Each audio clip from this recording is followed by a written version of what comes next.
आदरणीय मेरे प्रिय दोस्तों, भक्तों और गुरु प्रेमियों, गुरु ग्रंथ साहब में कई जगह पर ऐसे शब्द आए हैं जिनके बारे में मैं आपके साथ अपने विचारों को साझा करना चाहता हूँ।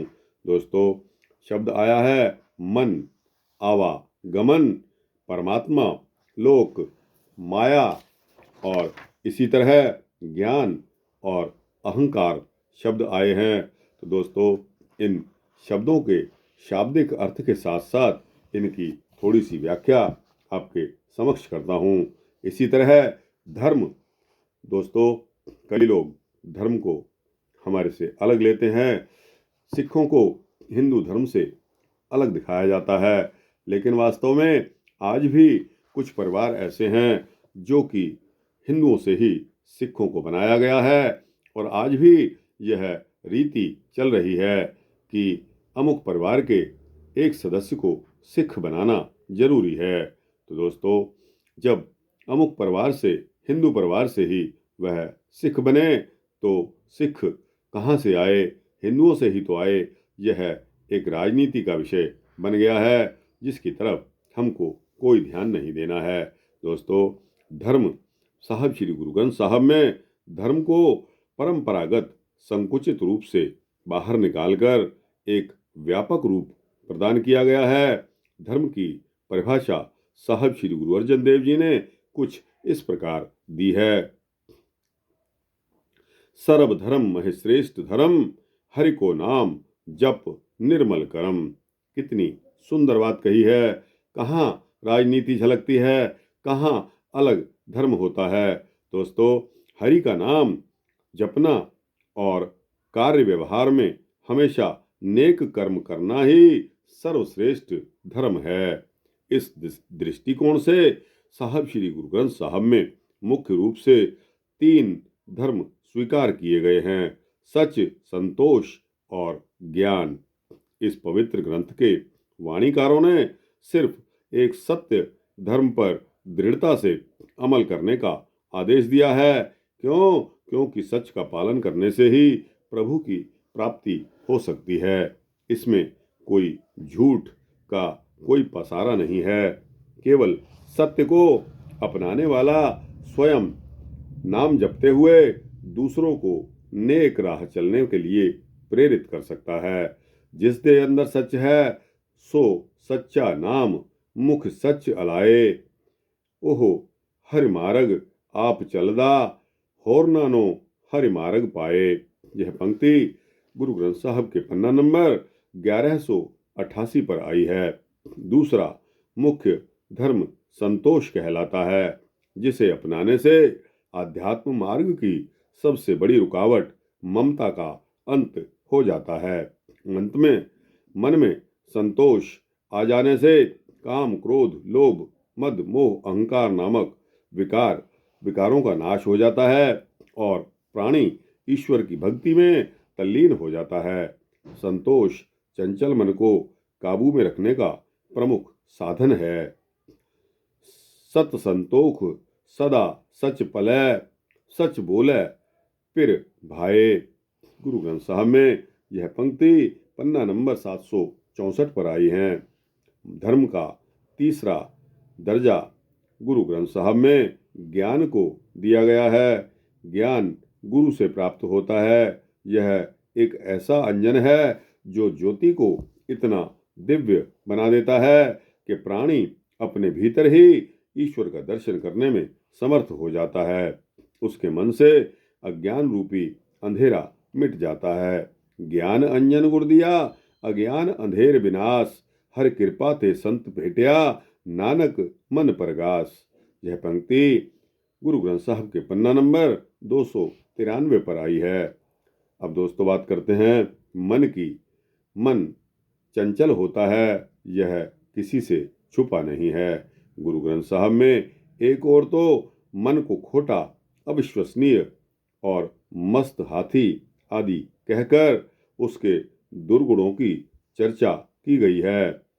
मन खुटहर तेरा नहीं, विसास तू महा उन्मादा। तो दूसरी ओर उसे ज्योति स्वरूप मानकर असली सत्य को पहचानने की सलाह भी दी गई है। अपनी साधारण स्थिति में मन काम, क्रोध, लोभ, मोह, अहंकार जैसे विकारों में लीन रहता है और गुरु द्वारा बताए गए मार्ग से भटक जाता है। मन को वश में करने के लिए ज्ञान की आवश्यकता होती है और यह ज्ञान गुरु से ही प्राप्त होता है। ज्ञान का बद्धा मन रहे, गुरु बिन ज्ञान न होए। पन्ना नंबर 469 गुरु ग्रंथ साहब की यह पंक्ति है। मन को वश में कर लेने से सारी सिद्धियां प्राप्त हो जाती हैं। मन साधे सिद्धि होए। दोस्तों, अब कुछ नाम सुमिरन के बारे में आपको बताता हूँ। गुरु के द्वारा बताए गए रास्ते पर चलने के लिए साहब श्री गुरु ग्रंथ साहब में एक विशेष अभ्यास पर जोर दिया गया है। नाम सुमिरन और शब्द श्रवण उसी अभ्यास का गुरुवाणी में प्रचलित नाम है। जपजी, जो साहब श्री गुरु नानक देव जी ने नाम को एक ऐसी आध्यात्मिक शक्ति माना है जो कि समूचे ब्रह्मांड को चलाती है। नाम के सुमिरन से जीव को सत्य, संतोष और ज्ञान की प्राप्ति होती है। नाम को मानने वालों की गति का शब्दों में वर्णन नहीं कर सकते, जैसा कि साहब श्री गुरु नानक देव जी ने जपजी साहिब में बताया है। मन्ने की गति कही न जाई। गुरु ग्रंथ साहब में नाम शब्द परंपरा, गुरु ग्रंथ साहब में नाम शब्द परमात्मा के लिए प्रयोग किया गया है, जो अनादि है, अनंत है, असीम है, परम सत्य है और अटल है। नाम सुमिरन के बिना जीव की मुक्ति नहीं हो सकती। साहब श्री गुरु अर्जन देव जी हमें समझाते हैं कि यह मानव जीवन दुर्लभ है, जो बड़े ही सौभाग्य से प्राप्त होता है। जो मनुष्य इस जीवन में नाम नहीं जपते, वो मानो अपना आत्मघात, अपना विनाश स्वयं करते हैं। दुलंभ दे पाए वडभागी, नाम न जपहे ते आत्मघाती।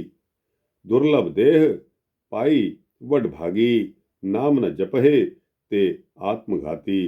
पृष्ठ संख्या 188 गुरु ग्रंथ साहब में यह पंक्ति आई है। नाम का जाप और सुमिरन ही नहीं, उस पर चिंतन और मनन यानी कि अमल करना भी जरूरी है। बिना चिंतन मनन के, बिना अमल किए नाम का जाप व्यर्थ है और निष्फल है। साहब श्री गुरु अमरदास हमें समझाते हैं कि सिर्फ राम राम परमात्मा कहने से किसी को राम प्राप्त नहीं हो जाता। जब तक शब्द के भेद, शब्द के अर्थ को प्राणी मन में नहीं बसाएगा, तब तक परमात्मा हृदय में नहीं बसेगा। राम राम करता सब जग फिरै, राम न पाया जाए, गुर के शब्द भेद्या, इन विद वस्या मन आए। दोस्तों, अब बात करते हैं आवागमन के बारे में। दोस्तों, आपने सुना होगा कि अमुक व्यक्ति की मौत हो गई और अमुक व्यक्ति के घर फलाना बच्चा पैदा हुआ। जन्म, मरण और पुनर्जन्म के चक्र को ही आवागमन कहा जाता है। गुरुवाणी के मुताबिक जीव मिलते हैं, बिछुड़ते हैं और बिछुड़कर फिर मिलते हैं, अर्थात वे जन्मते रहते हैं और मरते रहते हैं। अज्ञानवश किए गए कर्मों के कारण जीव की आत्मा आवागमन के चक्र में फंसी रहती है। गुरु अर्जन देव हमें स्पष्ट बताते हैं कि कीट, पतंगा, हाथी, मछली, हिरण, पक्षी, सांप इत्यादि जैसी अनेक योनियों से होकर गुजरते हुए मानव जीवन हमें मिलता है। मनुष्य के कर्मों से ईश्वर उसकी योनि तय करते हैं। अगर मनुष्य योनि में भी प्राणी अहंकार और अज्ञान के जाल से बाहर न निकल सका, तो उसे फिर योनियों में भटकना पड़ता है। कई जन्म भय कीट पतंगा, कई जन्म गज मीन कुरंगा, कई जन्म पंखी सरप होयो, कई जन्म हैवर बिख जोयो। गुरु ग्रंथ साहब की यह भी मान्यता है कि जीव की प्राप्तियां बहुत कुछ उसकी अपनी इच्छा और अनिच्छा पर निर्भर करती हैं। जैसा कि साहब श्री गुरु नानक देव जी ने इस कथन में कहा है, क्या कहा है? साई वस्तु परापत होई, जिस स्यों लाया हेत। जिसके साथ में आपका प्यार हुआ, जिस वस्तु को आपका इरादा था, वही वस्तु आपको मिलनी थी। पृष्ठ संख्या 75 गुरु ग्रंथ साहब में यह पंक्ति आई है। इस पवित्र ग्रंथ में दर्ज संत त्रिलोचन जी की वाणी में तो यहाँ तक स्पष्ट कह दिया गया है कि मरने के समय जीव यदि धन दौलत के बारे में सोचता है तो सांप की योनि में जाता है। इसी प्रकार अंतकाल में स्त्री के बारे में सोचने वाला वैश्या बनता है, पुत्रों के बारे में सोचने वाला सूअर और महल आदि के बारे में सोचने वाला प्रेत की योनि में जाता है। दोस्तों, ये ना तो मैं कह रहा हूँ, गुरबाणी कह रही है, जिसका वाचन आपके समक्ष कर रहा हूँ। अंतकाल जो लक्ष्मी सिमरै, सरप जोन वलवल अवतरै। अंतकाल जो स्त्री सिमरै, बेसवा जोन वल वल अवतरै। अंतकाल जो लड़का सिमरै, सूकर जोन वल वल अवतरै। अंतकाल जो मंदर सिमरै, प्रेत जोन वल वल अवतरै। सच्चे मन से प्रभु का नाम सुमिरन करने से योनियों के चक्र से छुटकारा मिलता है। अनेक जोनि जन्मे मर जाए। इसे फिर से सुन लीजिए। अनेक जोन जन्मे मर जाम, नाम जपत पावे विश्राम। गुरु ग्रंथ साहब के पन्ना नंबर 264 पर यह पंक्ति आई है। दोस्तों, अब हम बात करते हैं परमात्मा लोक की। दोस्तों, हर कोई चाहता है कि जब मैं मरूं तो मुझे वही लोक मिले जहां परमात्मा रहते हैं, परमात्मा लोक रहते हैं। गुरु ग्रंथ साहिब की वाणी में परमात्मा लोक के लिए प्रायः सचखंड शब्द इस्तेमाल किया गया है। सचखंड यानी वह लोक जहां ईश्वर साक्षात वास करते हैं। सचखंड वसै निरंकार, सचखंड में आनंद ही आनंद है। वहां अनंत खंड, मंडल और ब्रह्मंड हैं जिनका शब्दों में वर्णन नहीं किया जा सकता। जीव भी सचखंड पहुंच सकता है, लेकिन इसके लिए पहले उसे 4 अन्य खंडों से होकर गुजरना जरूरी है। ये 4 खंड कौन से हैं? धर्म खंड, ज्ञान खंड, श्रम खंड और कर्म खंड। ये 4 खंड बताए गए हैं। इन 4 खंडों को पार करके सचखंड में प्रवेश करने वाला व्यक्ति न केवल स्वयं मोक्ष प्राप्त करता है, अपितु अपने साथ कई अन्य लोगों का भी उद्धार कर जाता है। दोस्तों, अब हम आते हैं माया। माया जो हमारा प्रतिरोध है, माया जिसके कारण हमें अच्छा लोक नहीं मिलता, जिसके कारण हमें नरक में जाना पड़ता है, वह माया क्या है, उसके बारे में भी थोड़ा सा आपके समक्ष अपने विचार रख रहा हूँ। साहब श्री गुरु ग्रंथ साहब में अनेकों स्थानों पर माया के बुरे प्रभाव और माया से बचने के उपाय बताए गए हैं। असत्य को सत्य मान लेना ही माया है। माया के अनेकों रूप हैं और वह मोह का रूप धारण करके सांसारिक जीवों को डस लेती है। पुत्र, भाई, पत्नी, धन, यौवन, लोभ, अहंकार आदि सभी माया के ही रूप हैं। जो मनुष्य माया के पीछे भागते हैं वे अपना लोक और परलोक दोनों को बिगाड़ लेते हैं। बाबा माया रचना धोह, अंधे नाम विसारया, ना तिस इहु ना उहु। अब दोस्तों आते हैं ज्ञान।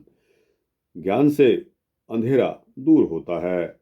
जिस प्रकार अंधेरा दूर करने के लिए दीपक की आवश्यकता होती है, उसी प्रकार अज्ञान का नाश करने के लिए हमें ज्ञान रूपी प्रकाश की जरूरत पड़ती है। यह ज्ञान प्रकाश अज्ञान मिटंत। ज्ञान की प्राप्ति सिर्फ गुरु से ही होती है और जो प्राणी ज्ञान प्राप्त कर लेता है उसका जीवन और उसका मन पवित्र हो जाते हैं। ज्ञान ध्यान सब गुरते होई, साची रहत साचा मन सोई। गुरु ग्रंथ साहब के पन्ना नंबर 831 पर यह पंक्ति आई है। इसके पश्चात दोस्तों एक माया का जो गुण है अहंकार, उसके बारे में आपको बताकर इस वृतांत को यहाँ पॉज करूंगा। तो दोस्तों अहंकार पर क्या है, मनुष्य का सबसे बड़ा दुर्गुण अहंकार, जिसको पंजाबी में अपने सिखों की लैंग्वेज में हाउ में भी कहा जाता है, और यह अन्य दुर्गुणों का मूल कारण है। गुरुवाणी का स्पष्ट कथन है कि अहंकार और प्रभु का नाम एक दूसरे से परस्पर विरोधी हैं। दोनों एक साथ नहीं रह सकते। ठीक उसी तरह जिस तरह एक म्यान में दो तलवारें नहीं रह सकती। हऊ में नावै नाल विरोध है, दोए न वसह एक थाई। पृष्ठ संख्या 560 पर गुरु ग्रंथ साहब में आया है। अहंकार हमें एक तरह का रोग लग जाता है और इसकी जड़ें इतनी गहरी होती हैं, लेकिन गुरु के शब्द की कमाई से इस रोग का इलाज भी संभव हो जाता है। हऊ में दीर्घ रोग है, दारू भी इस माही। कृपा करे जे आपणी, ता गुरु का शब्द कमाही। पृष्ठ संख्या 466 पर गुरु ग्रंथ साहब में यह पंक्ति आई है। तो दोस्तों मैंने इन शब्दों के बारे में जो व्याख्या आपको बताई, हो सकता है कि उसमें कोई गलती हो गई हो। तो दोस्तों अगर कोई गलती हो तो माफ़ करना। अगर अच्छा लगा हो तो इसको लाइक और शेयर करना। अपने दोस्तों भक्तों मित्रों जिज्ञासुओं को भेजना। कमेंट सेक्शन में आप अपनी राय अपने विचार दे सकते हैं। और दोस्तों इसी तरह इस चैनल को सब्सक्राइब कर देंगे तो आपको इसी तरह के सूक्ष्म भक्ति वृत्तांत मिलते रहेंगे। वाहिगुरु जी का खालसा, वाहिगुरु जी की फतेह।